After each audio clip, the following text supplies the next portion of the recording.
Welcome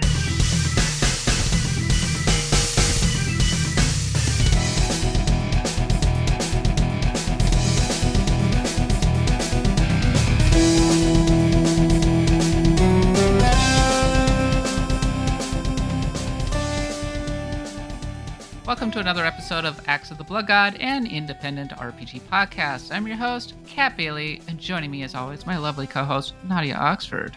Hello, Kat. I'm feeling spooky because, well, actually, by the time this episode's out, it'll be November 1st. Never mind, sorry.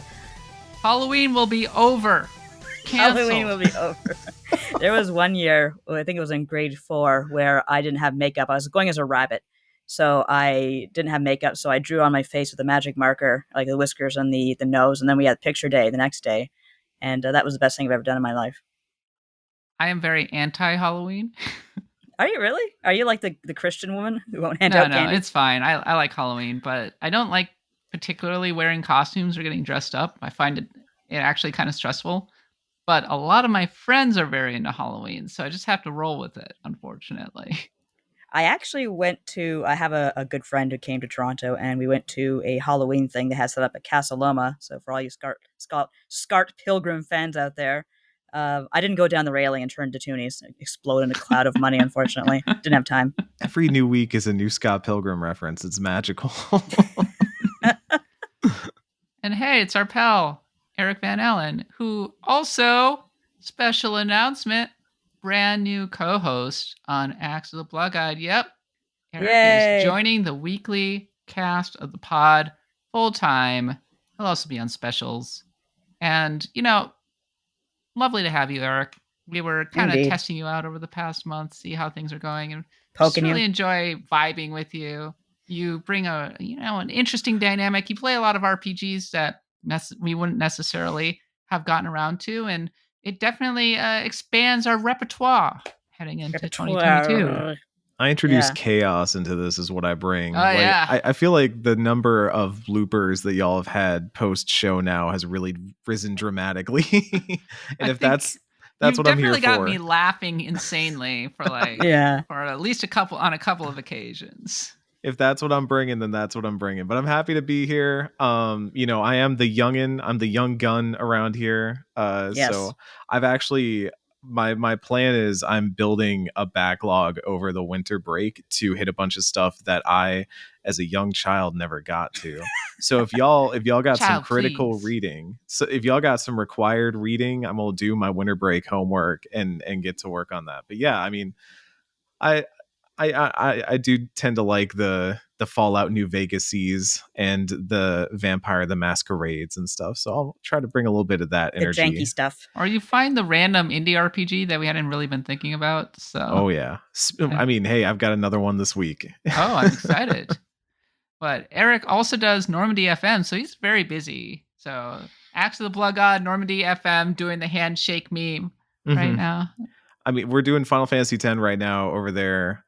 This week, we just got to the part where you fight Seymour Guado, and that game still incredible. Like, bold claim, I don't think Final Fantasy has had big moments like that in a long, long time. Nope. The fight where Seymour brings up Anima and you summon in Shiva and she does the diamond dust snap for the first time. It's incredibly hype. And Final Fantasy X holds up. 20 years later, holds up. Well, speaking of hype, the PC RPG quest is continuing this week, and we got a special guest. Yes, it's PC Audi 98, who is a noted expert in the field of PC RPGs. He's on Digital Foundry, and he has a lot to talk about when it comes to the PC 88, the MSX, all of that good stuff. We'll also be going through news, what we've been currently playing, and all of that wonderful stuff that we do on Axe of the Blood God. In the meantime, follow me on Twitter at @the_Kappa. Nadia is at Nadia Oxford, and Eric is at CMoosi, SCAMOOSI. And we are on Twitter as well with Axe of the Blood God, Blood God Pod. BloodGodPod.com is our website. And we have a Patreon, patreon.com/BloodGodPod, where you can subscribe at the $5 level and get access to all of our episodes a week early and ad-free, plus all of our bonus content, We're in the middle of our voting for the Pantheon of the Blood God, and it looks like Persona 5 might be the next game we do for the Pantheon. Very exciting. As I it kind of should wondered be. if it wouldn't be Infinite Space, but no, the Discord has spoken. The patrons have Yeah. spoken. It's going to be Persona 5, I think. I'm sorry it's not the game you wanted, but you do like Persona 5, so. I was fine with Persona 5. I was Yeah, also okay. fine with SteamWorld Heist, for heaven's sake. That would have been a That would have been banger of an great. episode. Yeah, I would have loved to do that. And just nobody is interested in us talking about Outer Worlds. They're like, no, reject. That is maybe not a game that should go in the Pantheon, and that's Mm. probably why it's not getting in. But Outer Worlds is a game, especially with the DLC, that I've consistently thought about going back to and seeing all the way through because it had some ideas. It had stuff going on. And hey, in just a couple days, we're going to have our Pantheon episode available for $10 subscribers. It's our exploration of Parasite Eve alongside Jeremy Parrish. So you get to see if Parasite Eve is worthy of the Pantheon. It was our horror-themed RPG episode a couple days after Halloween, but I digress. Whatever. What are you going to do? What are you going to do? Okay, it's time to talk about what we've been playing, our sacrifices to the Blood God. And Eric is our brand new co-host. We'll start with you. Yeah, so I'm doing the 1-2 punch this week because last time I had dungeon encounters and we talked about how great dungeon encounters was. This week I played through all of Voice of Cards, which is boy, there we go. The other weirdo RPG, let me say, that Square Enix. I am getting them mixed up in my head a lot lately. Oh, so many people did. I've got a soapbox take about this that I'll get to in a moment, but. Voice of Cards, for those who don't know, is developed under Alim. I'm not sure on the pronunciation over at Square Enix, but the creative team is a lot of the folks that you've seen behind Nier and Drakengard. So it's Yoko Taro, it's Fujisaka's on the character art, Right. and Keiichi Okabe's on the music composition. Saito is on production. A lot of the folks that you would recognize if you're a fan of those series. And it has the flavor of a Nier. It has the scent, the whiff, the must of a Nier. But the Nier spore. Yeah, but at the end of the day, what it really kind of is a very straightforward basic RPG. And I think this is the part that's going to I think they had trouble messaging this game because a lot of people see the card thing. It's all made of cards. Everything's cards. Menus, cards, dialogue choices and dialogue windows are cards. I mean, literally, when you boot the game up and you're loading up your save files and stuff, you're picking cards up. Yeah. It's so fun. And it's a cool concept. It's something that really impresses you up front. And I think when I played the demo, I was just really wowed by the concept and the possibilities. And I think where I ultimately ended with it was that it was a good idea that never got beyond that initial wow of they had a cool idea and it felt like they didn't do enough with it in the end. You don't really see some interesting stuff until the end in terms of like using the cards. I don't want to get into spoilers because it is also a very, very short game. And honestly, that's one of its best selling points is that this is, I saw the whole thing through, including the true ending in about like 10, 11 hours. Like it did not take me long to beat this game, but it's very straightforward. It's very simple to play because it is an RPG. It's not a deck builder like a Slay the Spire. Yeah, definitely not. And I think there's some interesting stuff that you do in terms of generating gems every turn that you can spend on higher power attacks. So trying to decide how you're going to use the resources that you have. And every character can only hold a certain number of cards. So you're having to kind of balance elemental weaknesses, properties that you can achieve, bonuses that you can give yourself in order to overcome surmounting odds. Yeah. Typical RPG fare. But that's the thing, it's an RPG. It checks the boxes, but I don't think it did anything that like a Nier or a Drakengard would do, which is take it above and beyond. And especially the story, I think it's a good story, but everything about this game is just good, not great for me. Yeah. And I reviewed it at Destructoid. I gave it about a 7.5. It's the most assured I have felt about a score all year long, where like I finished it and I was like, that is exactly how I Definition of a feel about 7. this. Yeah. Like, well, 7.5. It is above your average 7, below your average 8. Yeah, I actually tried the demo, and I'm getting many of the same impressions you got. Like, I'm still waffling if I should buy the full thing or not. I feel like I would enjoy it, but I don't feel like it's the Crimson Shroud successor I was kind of praying for. That's for sure. Yeah, it's definitely not going to be like anything, it's not the Baten Kaitos spiritual Yeah. successor, which, God, let's get that in the works. Where's that at?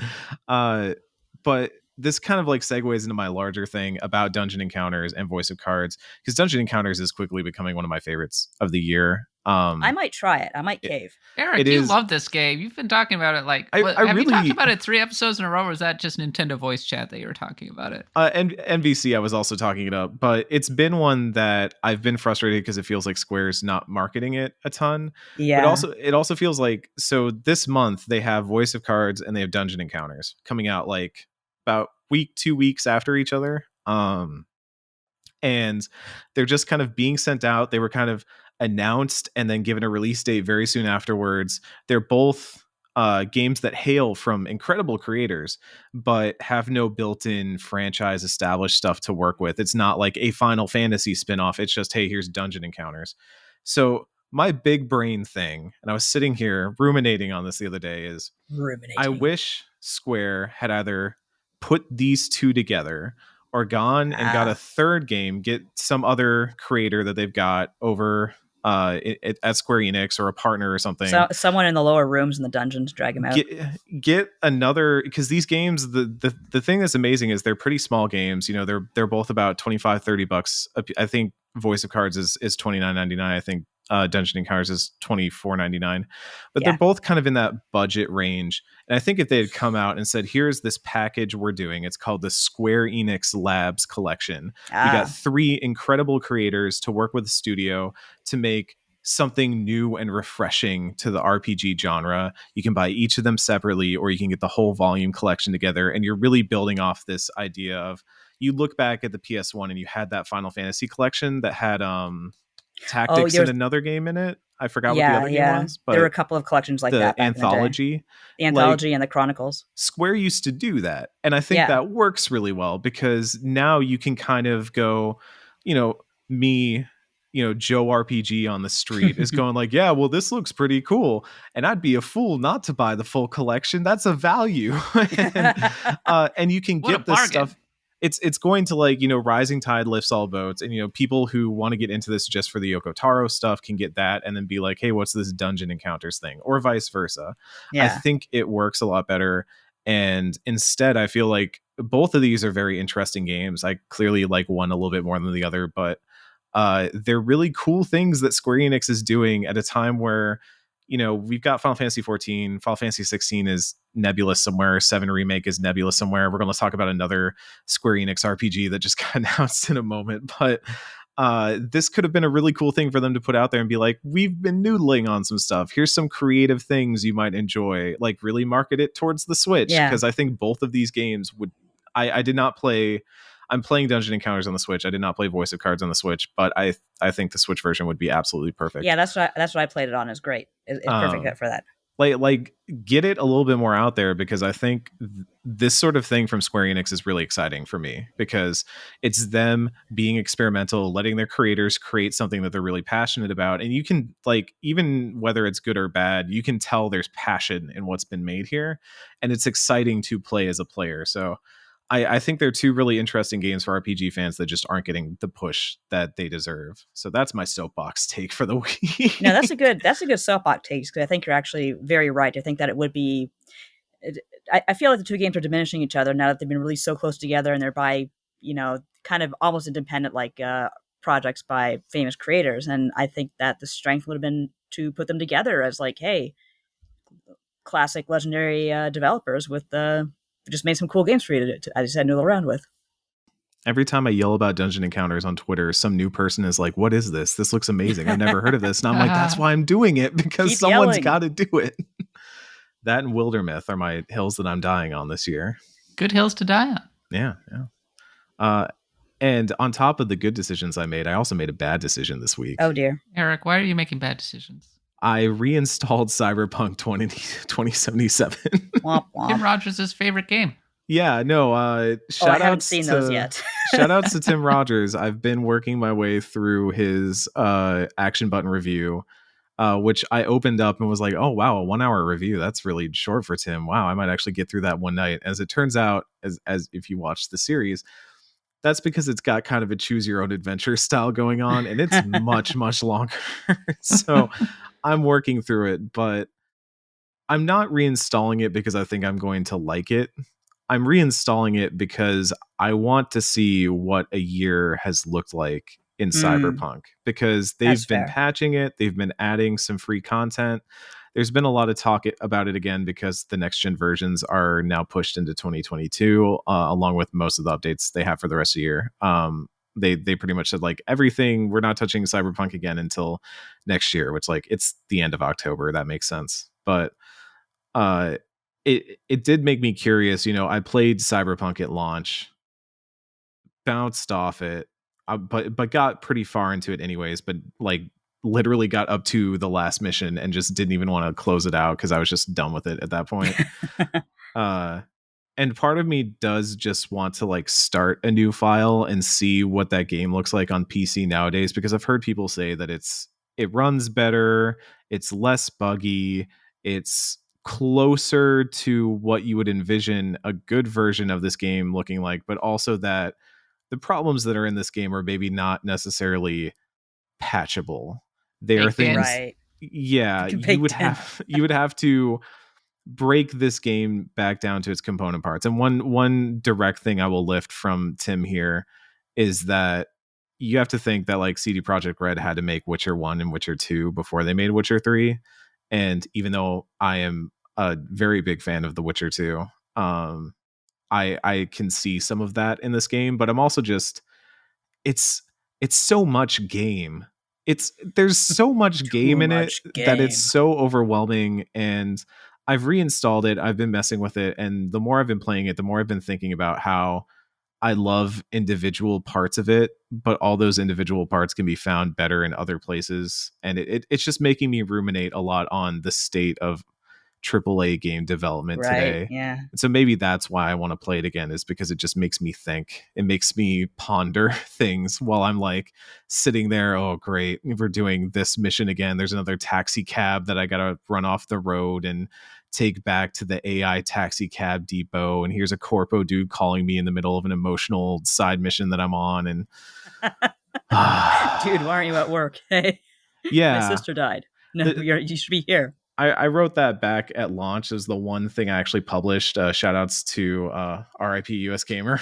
But that I wish there was a silent mode on that phone, because it just will not stop ringing at the most inopportune times. And it still does GTA that. 4. It's worse than Frickin' GTA Roman 4. or whatever was always like, come on, go bowling with me. Bowling. It's worse. It's genuinely worse. There's no silent mode in the future. If this game did not have so many other problems with it, people would be talking a lot about how every single time you try to do something in this game, somebody is calling you or messaging you. There's a very notable part in the first, like the climax / finale to Act 1, where you get Keanu Reeves stuck in your head. That mission, where because the car chase takes you past a certain place, it will always have you ring up the side quest dialogues during that. And it's during this very tense shootout where like your friend is dying in the backseat and you're leaning out the window trying to like take out these drones. And then all of a sudden a fixer calls you up, is like, hey, saw you driving by. I got a job for you if you're not busy. And it like, I wish there was an option to it would be funny if they had thought that through and been like, I'm kind of busy right now. But instead your character's like, oh yeah, I am looking to make some extra cash. I'm like, what are you doing? I think that is patchable. It's patchable. Come on. I mean, that is, but just the general like everythingness of it, the fact that it is trying to be a GTA and a Far Cry and a Deus Ex and like and Witcher. Valhalla, not Assassin's Creed Valhalla, like Cyberpunk bartending sim Valhalla. Like it's trying to be everything. in a way that even GTA doesn't try to be everything, and it's none of it really sticks. There's nothing that I can look at in this game and say it does better than anything else, but that's why it's fascinating to me. So That's I fair. stand by my previous assertion that I will pick this game up when the next gen patch comes along and or a new expansion. This Witcher 3, as so many people love to say, kind of got good when the expansions came along. yeah, But it could get there. Nadia, what are you playing? I've been a little bit kind of adrift this week, like kind of in between games. I mentioned that I was playing the Voice of Cards demo. What kind of pisses me off is that I'm thinking, oh, okay, I might download the game. I like it enough, but the demo information doesn't transfer over to the main game.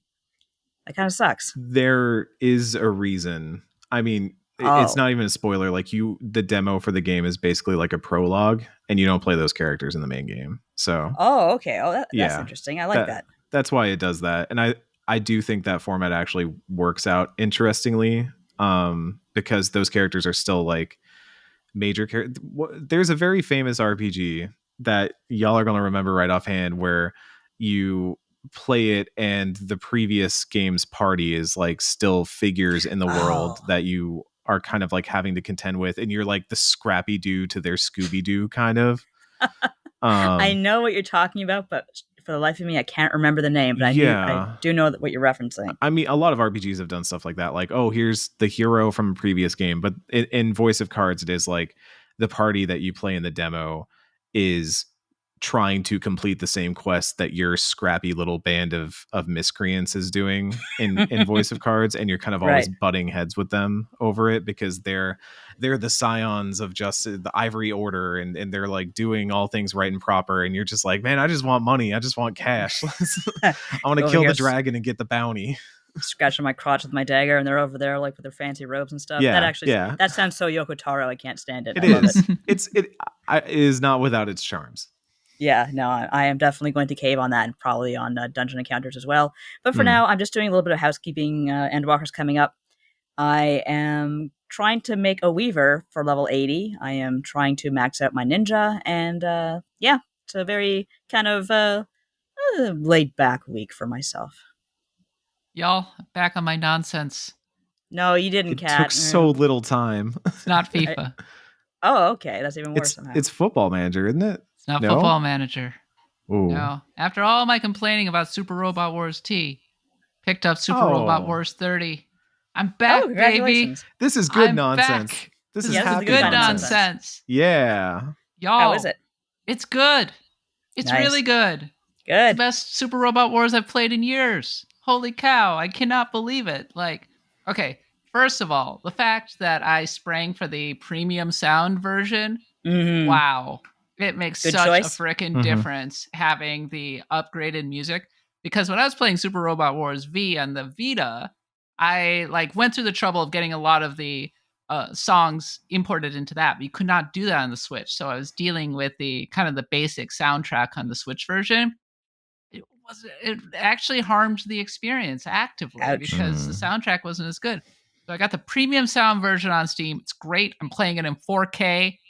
Gorgeous. It looks absolutely fantastic. This one has Victory Gundam in it from the very start, and I haven't had a Victory Gundam since the late 90s. This series hasn't been in there, so it feels fresh and new in a way that SRWT simply did not.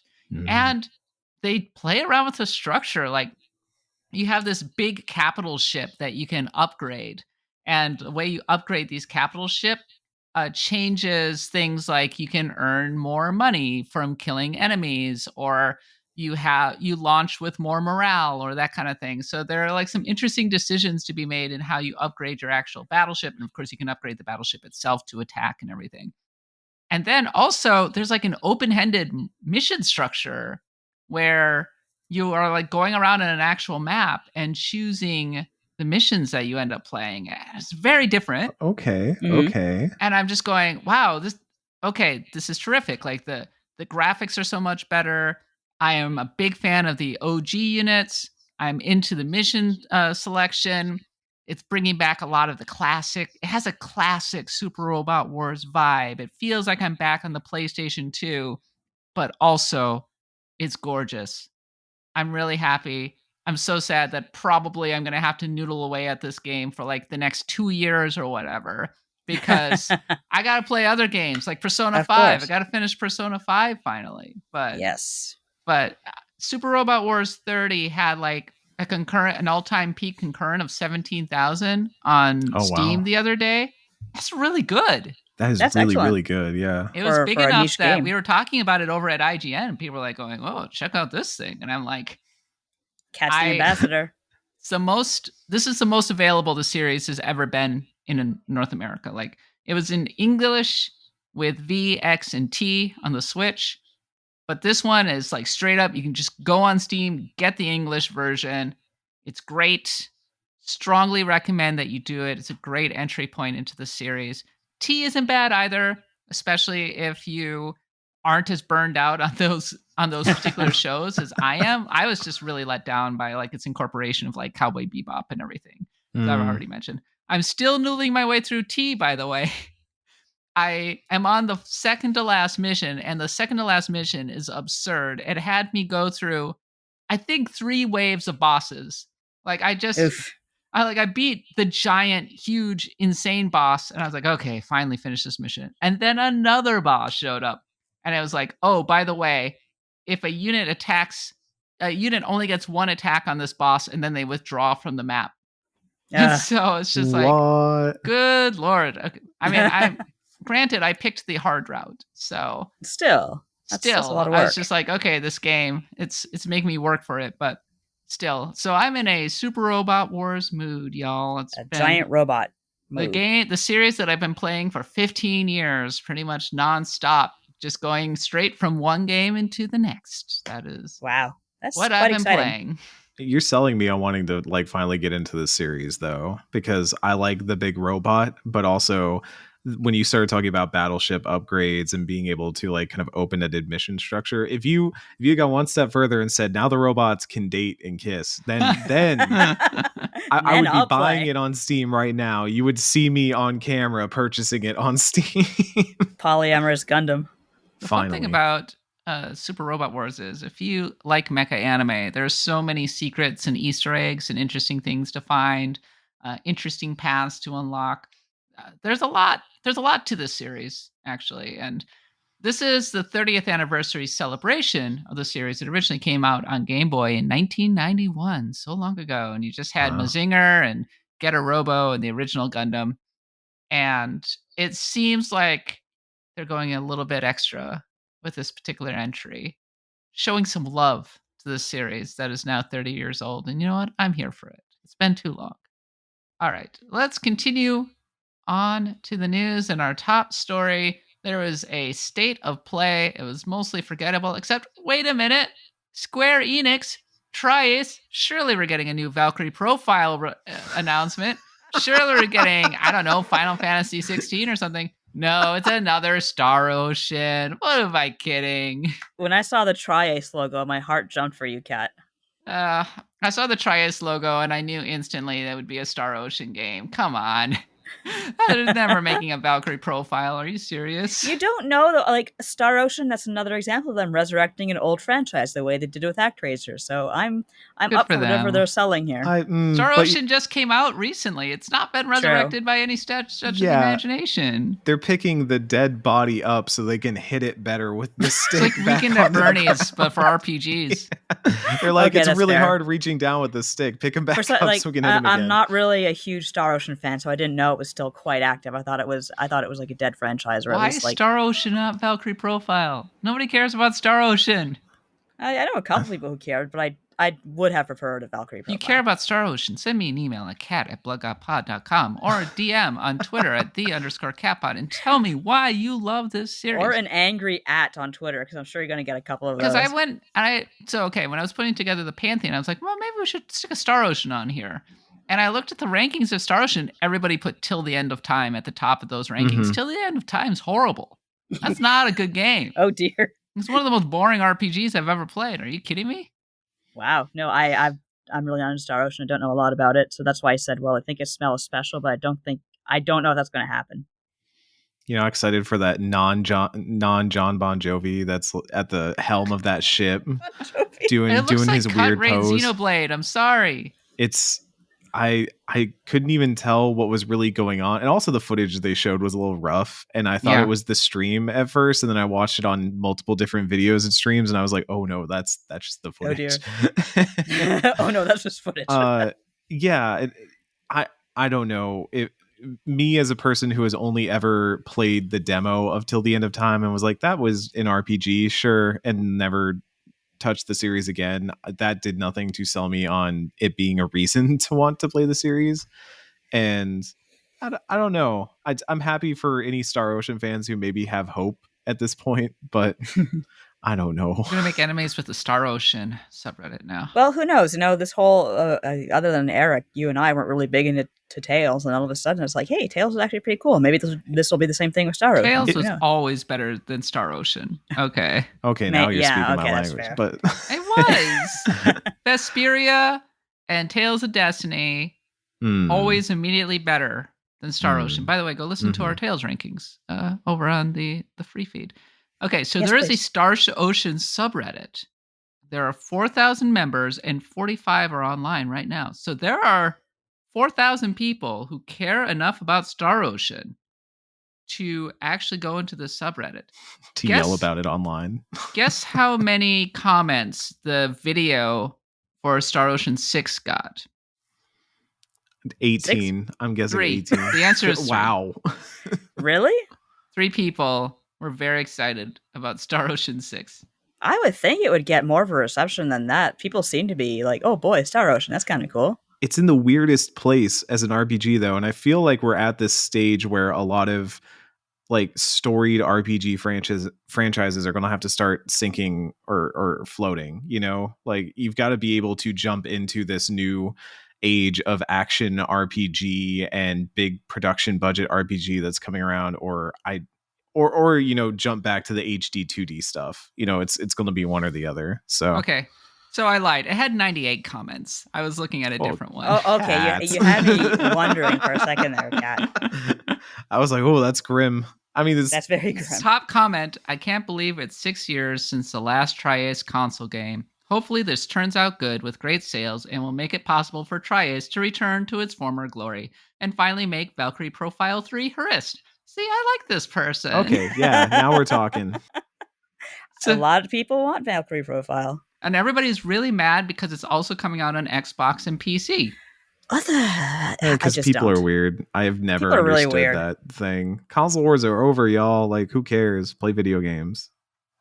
I still feel skeptical, and I hate the way that it looks, but I'll be on the lookout. Also, people did not like integrity and faithlessness also. Oh, no. Why does Star Ocean integrity and faithlessness get so much hate? It's a bad name, first of all. I'm just going to put that out there. It's not a good name for a video game. Here's what Vash the Stampede 121 has to say. I love that All name. right, yes. Very, very 2000s. I played it as the first Star Ocean game earlier this year. It's okay. I'd give it a 6 out of 10. The negative things that stood out to me were uninteresting story, battle system that encourages literally just spamming your most powerful moves, random difficulty spikes, lack of cinematic cutscenes, characters that feel flat and generic, and uninteresting side quests. I wonder if we ever actually reviewed it over on Blood God. Like, I don't think we ever covered it on US Gamer. Oh, no. That was probably one that we looked at and we're like, that's the thing about this. Well, that's the thing about Star Ocean. We don't have time to assign out a 80-hour RPG to poor Mike.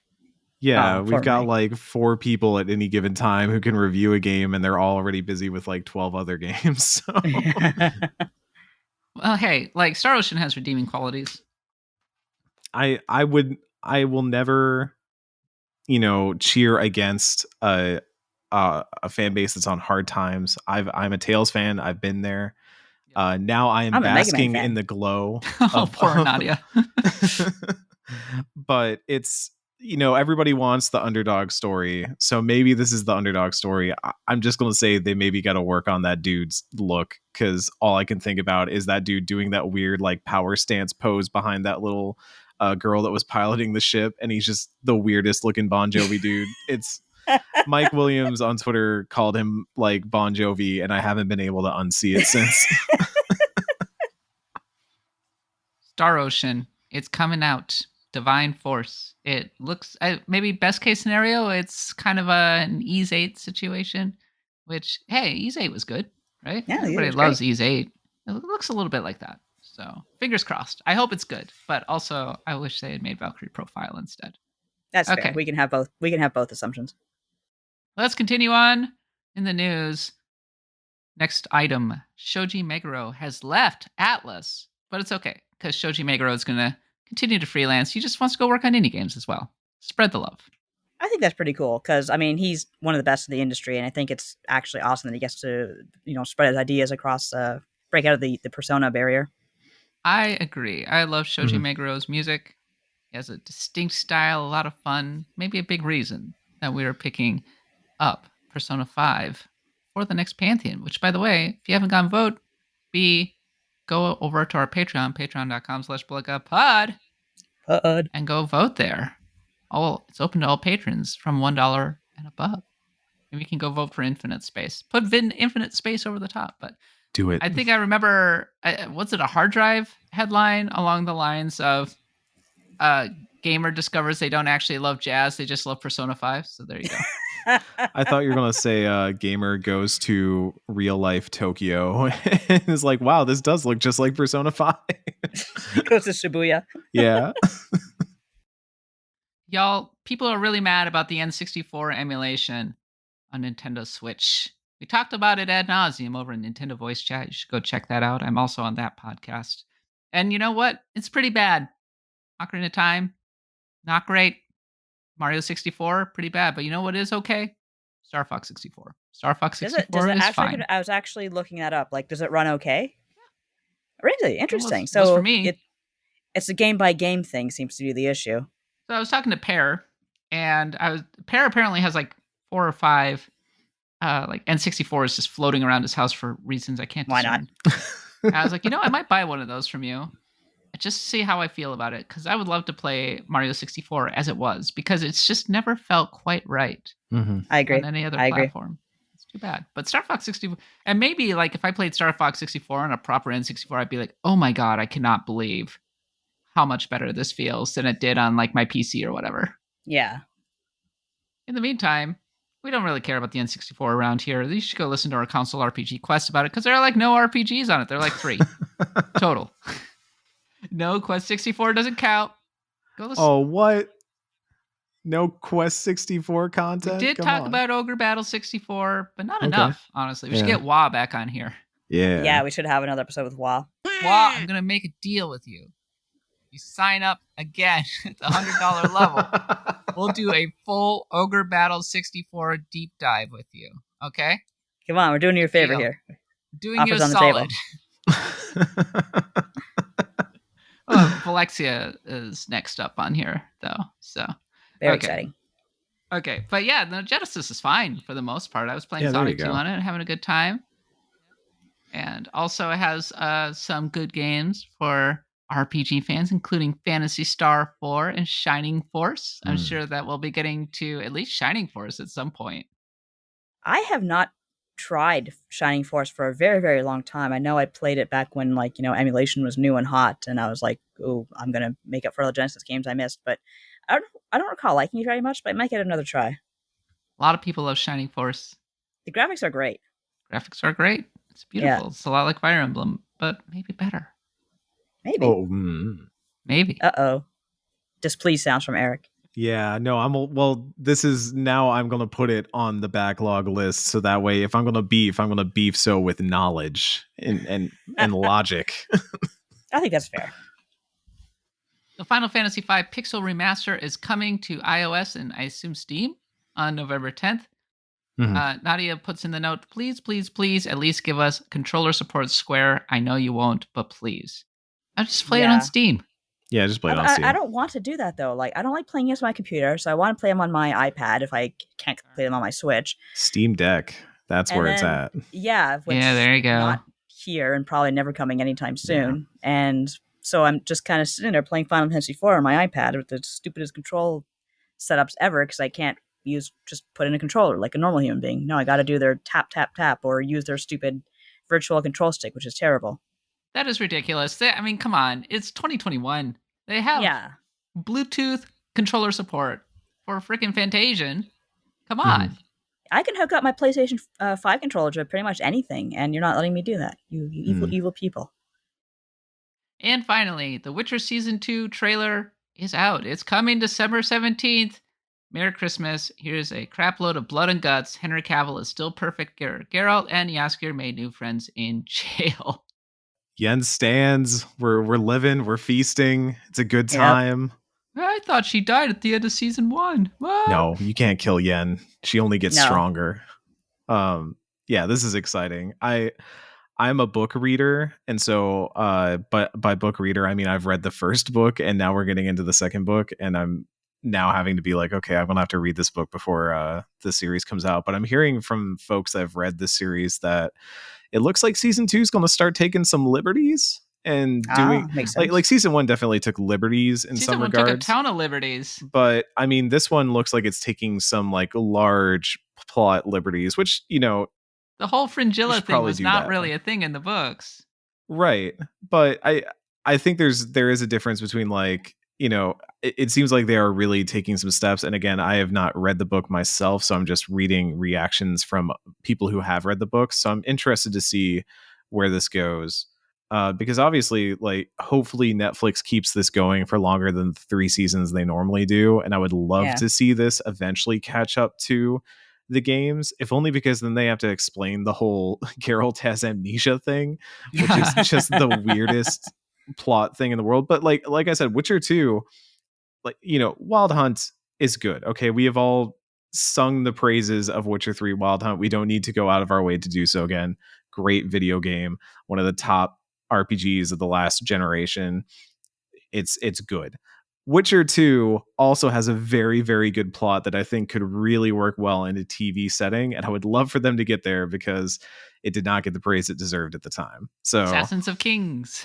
It's cool. You get like this big dude who could totally be played by Batista, and hell yeah, that'd be great. He would be so good in that role too. I literally want them to get there just so he can play that character.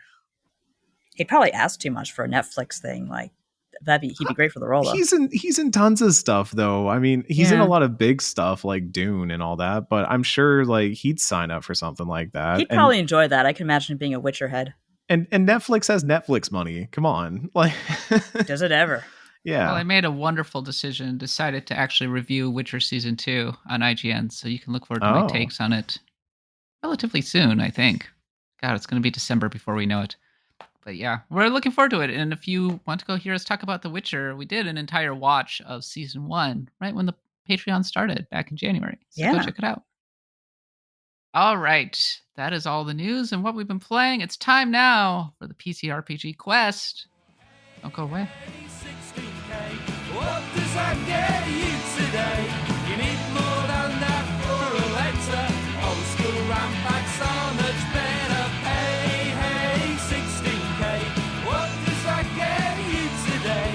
You need more than that. Okay, it's time to continue on with the PC RPG Quest, our ongoing series in which we explore the history of RPGs on its formative console, PC. But of course, the PC takes many different forms, as we saw across our previous episodes. Mostly, we've been exploring the North American PCs in the 80s, but now let's jump across the Pacific. Let's go over to Japan and talk about PC RPGs over there, because guess what? Japanese RPGs weren't just on console. No, they were not. They were on PC, as we were alluding to in our Dragon Slayer episode. And hey, I have a special guest here to help us out. Why don't you introduce yourself? Yeah, I am Audie, PC98 Audio on Twitter. I'm from Digital Foundry, most famously, I guess. Also run my own localization company called Zakai Project, which does visual novels mostly, and also RPGs from Japan to English. And I guess you had to come to Norway to find someone to talk about Japanese RPG. That's how it works, right? It does, yeah. Audie, tell me, like, why are you so passionate about Japanese PC games in particular? Because I have no friends, Kat. That's why. Aw, don't No. say that. That's We're your okay. friends. You got us. We're your friends. Yes, now I do. It's very nice to be here finally. No, so my introduction to JRPG probably came via the MSX. I had a neighbor that inherited a Dutch MSX, believe it or not, from a neighbor. And I used to play C64, Amiga, NES when I was a kid. But then, circa 1990, my friend Tom moved down the street, and he had this fangled little thing called the MSX, which I had never seen before. And one of the games he played on there was a game called Rune Master 2, which is a compiled dice RPG, of all things. And it just kind of opened my eyes to a world beyond, the C64 was very European. Most of the games were very European, which I'm very proud of today. But they are of a special structure and of special interest. And throughout my life, I just got, specifically via the video game music scene, I got very interested in Japanese video games and very involved. So, long story short, that was kind of my introduction into the video games industry in the 2000s, was producing and helping out with video game music in Japan. And that led me down this rabbit hole of working with people that were involved with the PC-98 specifically, but also the 88 and the MSX. So just via osmosis and talking to these original developers, I became very familiar with the topic of Japanese home computers. And how much of an RPG fan are you? Oh, that's a difficult question. Today, I don't know how much today. It's been a while since I played a full RPG. But back in the day, I was very invested in them, especially when I'm trying to remember kind of my favorites back then. But Secret of Mana was kind of like a formative game for me. It was a game that really taught me a lot about life, Yes. as funny as that sounds. But there was a sense of camaraderie and unity to that game, which I don't think has been well enough explored in video gaming or in conversations about Mana. From Secret of Mana to Seiken Densetsu 3, I think there's a lot more to talk about there. Oh, I could talk about but- Secret of Mana for years. You don't understand. And then this episode Yeah. became a Secret of Mana conversation. Yeah, right. Good night, everybody. I guess we need to book another episode for that. I have lots of Absolutely. stories about that because I used to work with Kikuta, and he has a lot Really? of opinions. Yes. worked Oh with him my on god. several Okay, projects. we got to schedule this, Cat. Well, when we inevitably try to put Secret of Mana in the Pantheon, we'll get Audie on here. Yes. I'll get Kikuta as well to share some words. I still Awesome. talk to him quite a lot. That would be amazing. But yeah, things like that. I was always someone when it came to video games. I was much more into experimentation and expression, much more so than just like what's how interesting is the inventory or anything like this. I was much more into what the actual emotional connection would be, which is why I work so much with visual novels today, because that's kind of the ultimate expression of emotion in video game medium. And I try very hard to produce good visual novels with people in Japan. So so that was kind of a bit why I loved RPGs and a bit why I don't play them anymore. It's kind of contained in that answer. Do you have a favorite RPG that came out in the 80s on Japanese PCs, PC-88, MSX, either one? If I have one from that era, I would have to be kind of boring and say Ys, Book 1 and Book 2. That's not boring. That's a good choice. That's not a bad one. Yeah. Like, what about Ys Book 1 specifically speaks to you? Is it the bumping into people? So I actually love the bump combat because, again, it's very experimentational and that was a way to, because RPGs in the 80s in Japan, RPGs did not come natural to Japan. It was a very long, rocky road, as I'm sure we're going to eventually get to in this episode. And when you talk about something like Ys, it's still in a phase where Japanese consumers are getting used to what this could be. And the bump combat was a way to kind of open up the genre further, because reflexes and timing and things like this, it can be a pretty big learning curve for people who haven't played video games, or especially when it comes to home computers.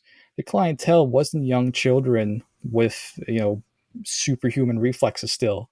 Mhm. It was primarily the salaryman or the fresh out of university teenager, young adult, and they were not going to be playing games late at night that necessarily required a lot of investment physically. So that's one of the reasons why I really enjoyed looking at something like Ease. Is just looking at that bump combat and of course the music. Yeah, I actually interviewed Yuji Horii some years back, and he was talking about Dragon Quest, and he says one of the reasons Dragon Quest flourished in Japan and why he wanted to flourish is because it's not a game that requires really, intense reflexes. It's just anyone could move at the speed of a story, basically. Mhm. When I met Hori-san, it is many years ago now, for Oh, some cool. reason, he kept talking about like the history of nudity in games. I did not bring up this topic, but he did. And Just been I was stewing for a perplexed while. by his encyclopedic knowledge of this. But then I also learned, of course, that he was one of the kind of forefathers of that kind of content. So maybe not so shocking, but Hori-san definitely is the godfather of the true Japanese RPG, right? Mm-hmm, And he mm-hmm. was someone that looked at Ultima, Wizardry, all those games and figured out all the things that people don't like in Japan.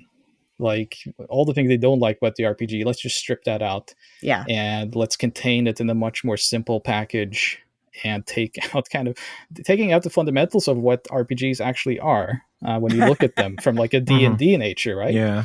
He took Yeah. that all and threw it in the trash because that doesn't appeal at all. And then we get Dragon Quest, which is basically the Yeah, beginning and of you add what a today splash is of JRPG. manga influenced style from Akira Toriyama, which certainly helped a lot to help the game stand Yeah, out. yeah, it was definitely Dragon Quest was definitely a subject matter of like kind of legitimacy coming to video games because you also had the unfortunate human being that is Sugiyama who did the music, and he was a film composer. Yeah, who passed away. But his music legacy you can still talk about, and he was a film composer, and I mean, a classical composer in every sense of the word, and that brought a sense of legitimacy to video games as a whole, Mm-hmm. which That's a good point. meant that this medium transcends now the game centers and this kind of pastime activity. It's becoming almost legitimate, I guess you could say. It's interesting that you mentioned how RPGs did not come naturally to Japan, which I think it's interesting just because with the caveat that I'm not Japanese. I mean, certainly Dungeons and Dragons were popular in Japan in the 1980s, and people like Hori and Sakaguchi were fans of games like Ultima and Wizardry.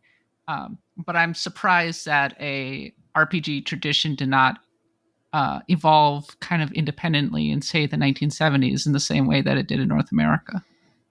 So I think what you're saying is true, but is true for the 1980s with D&D in Japan because you got to kind of, when you look at, I guess, to get into the topic of the matter, when it comes to like Japanese home computers and the RPGs on it, when you go back to the 70s, 78, around that era, home computers were primarily developed in America, like the Apple II, things like this, and it was exported to Japan and elsewhere in the world. And from there, you also had what I always consider to be kind of the very true beginnings of a role playing game interactively like this is like the text adventures because it places you in the middle of a world and it gives you choice, a rudimentary choice, but like you can go north, you can look west, and you can pick up a hat. And while that's not very Damn straight. impressive today, you can imagine that this is basically the first VR interaction ever because Mm-hmm. people can imagine for someone in 1978 typing into the computer pick up hat and then the computer tells you that they picked up the hat. It's like that's Half-Life Alex right there. But when it came to actual localization and software support in the 70s, what I discovered when I talked to a lot of people who worked on like PC 88 and 98 was that these computers, the Apple II, had very simplistic ability to showcase Japanese later on. I think they had like a special Apple II W or something that had like Japanese support, but it's, I guess for lack of a better term, it's not a matter of just changing a system font, right? You need higher resolution and you need a different type of processing to showcase Japanese characters. So the ways of which they hacked in support for this, both from a fan standpoint and from an official standpoint, in an era where you don't have localizers like today, by the way. I mean, in the 70s, Japanese to English and vice versa was not common. Today, Yeah. plentiful, but back then, especially on a technical level, very limited. So that's kind of the origins of then the home computer, because Japan is entering a bubble economy. There's a new middle class with money. There's a new government which needs modernization because of all this new money coming into society. And so there was, I think at the most, there was about 40 different manufacturers of home computers by 1980, which is just, every time I worked in Japan, go to like a place and I see Load Runner, I just remember always seeing like a new box with a new machine on it, because there's like 35 versions of it. And this was obviously a huge problem. So it all got consolidated down to 3 unofficially, it was like the Fujitsu FM7, I think it is. And then you had the Sharp X1. And then, of course, NEC's PC88, which is, PC98 and 88 is my love. So now you have fundamentally, thanks to NEC in particular, entering the home computer market via a new middle class with money and saying, this is a new tool. You can archive, you can maintain your schedule, your finances, you can do all these things. But suddenly you have a new toy in your home, which is very private, mind you, because no one else is going to want to jump on that. It's not like a Famicom later on a shared TV. It's a very private, still to this day, home computers are private space, right? So you have this with Japanese support, and of course with the ability to process numbers and letters at a much higher grade than the home consoles. And the software that was being produced was primarily from America at this point, because software developers in Japan were not that plentiful. Most of them were coin app developers, game center developers. So a lot of this was funneled kind of back into the very specific interest field of programming. Again, you're talking numbers, talking math, talking word processing, rather than reflex-driven game center specific, bespoke PCBs and all this stuff.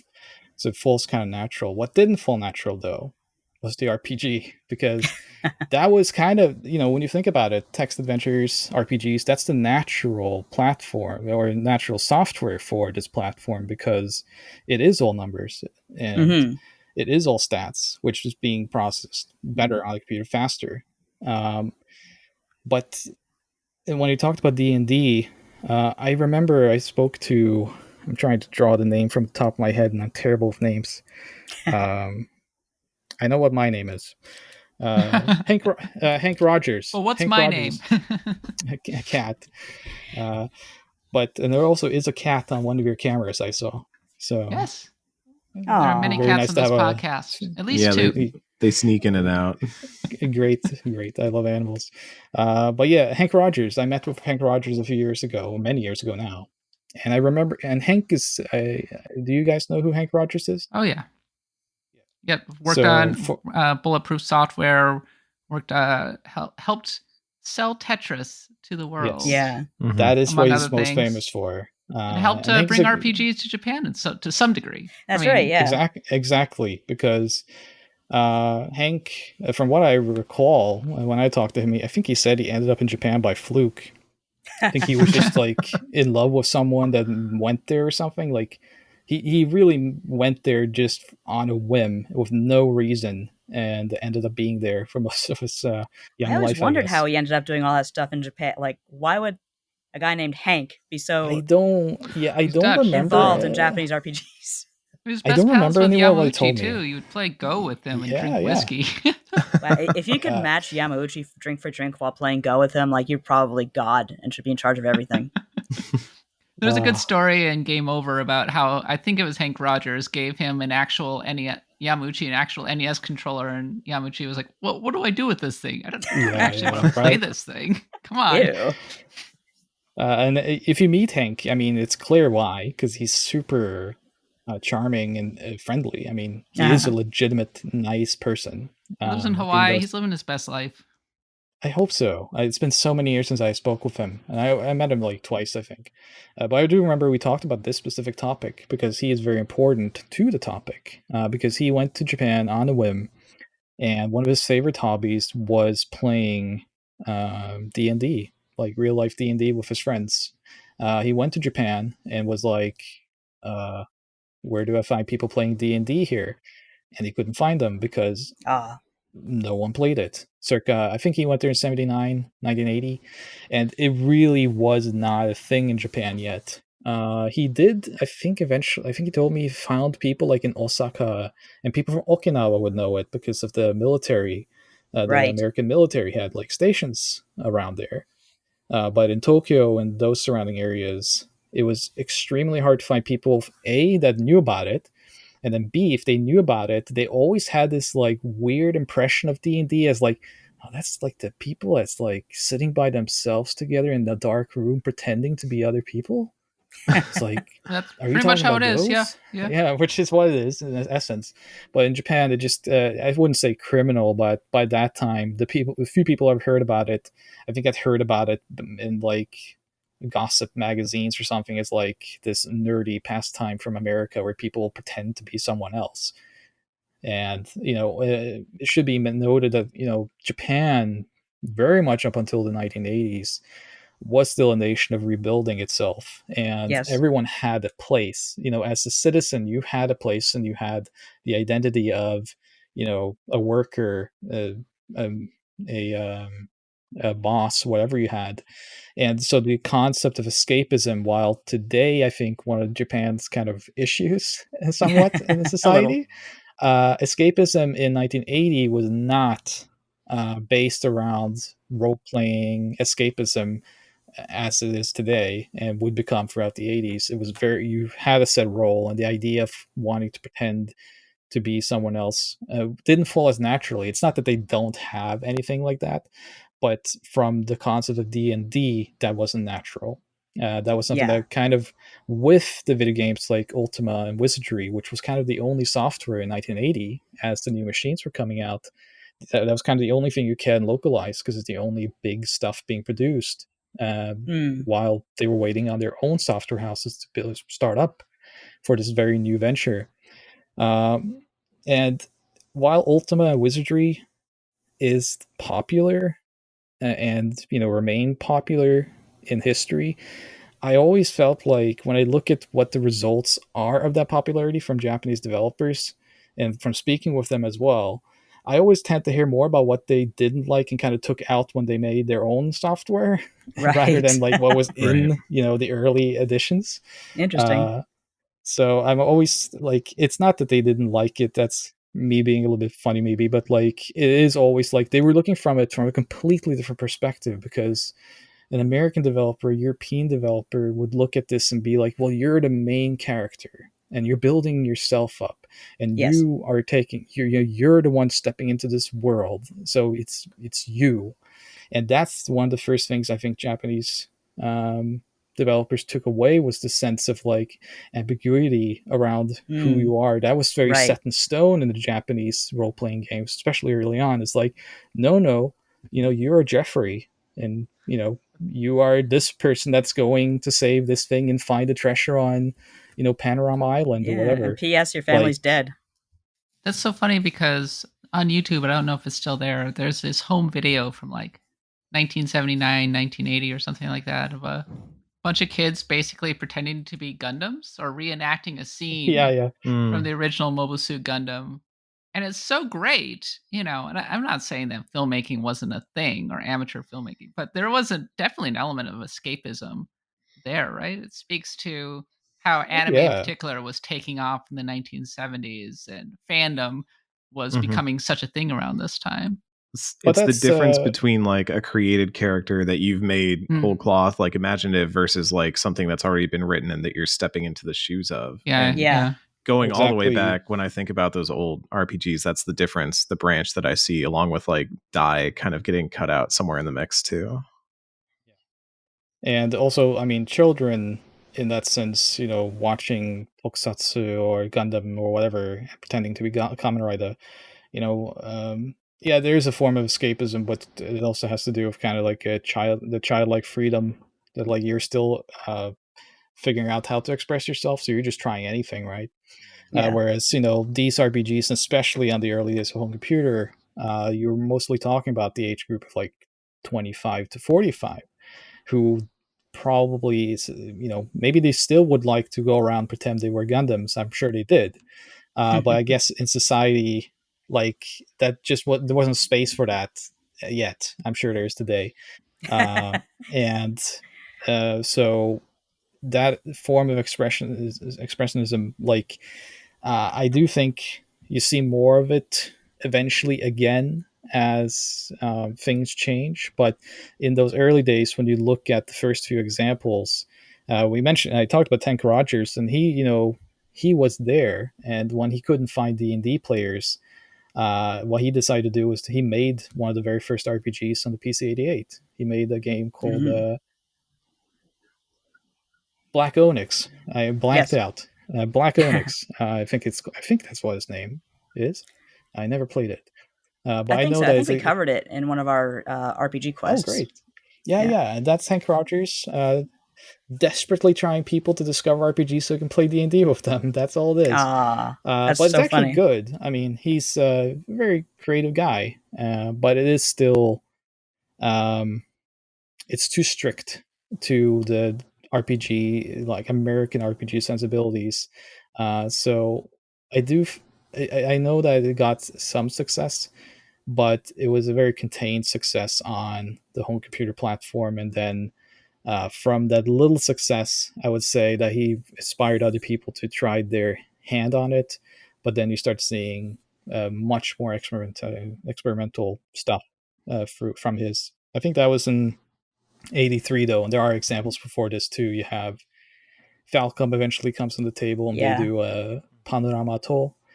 You have Bokusuka Wars, which is more of a strategy, but again, you look at that and they're taking everything that made the American RPGs an RPG and take it all away. They put it in a completely different setting with like like Messenger Z robots and stuff like this, or just Which is make awesome. it, which is yeah. It is. I mean, as of this recording, I mean, we're still seeing like Super Robot Wars 30 and stuff like that, and that all comes from like Bokusuka Wars and that kind of stuff. So it is interesting to just kind of see. I think one of you mentioned Dragon Slayer as well, which is an early Falcom game. Yeah. We had a big Falcom And episode last week, oh, awesome! so we went all over the history. I used to go drink with the JDK people. Oh, So sweet. I got a lot of the interesting bunch throughout the years. You've had some good drinking partners. I need to catch up. Yes, yes, they're fun. Throughout the different generations, I've met most of them. But when you look at Dragon Slayer and Romancia and those games as well, I always look at them and people say like, "Oh, early examples of RPG," and it's like absolutely, but you look at them and the focus isn't really the role playing, is it? It's mostly like Very action.